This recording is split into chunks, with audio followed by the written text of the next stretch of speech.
ko po ngayon ay yung mga warning sign. Ito yung mga warning signs. Damihan natin, signs of high cholesterol. Natitingnan nyo lang sa balat. Ayan, sa balat ha, sa balat titingnan. Okay, so ito na. Unang-una, may tinatawag na santoma. Okay, Dok, ano yung santoma? Hindi nyo naman, makakalimutan to, madaling tandaan eh. Parang yung lalaki, tinanong yung kaibigan niya, pare, santoma. Oh, di ba? Pare, santoma. Oh, ibig sabihin, saan tayo totoma, di ba? Santoma. Oh, di ba? Santoma. Ngayon, pag marami, ang tawag mo, San Tomas. May S sa dulo, San Tomas. So ngayon, ano po ba ito?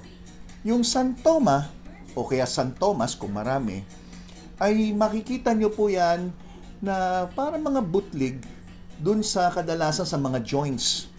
Ano ba yung mga joints? Di ba? Yung mga siko,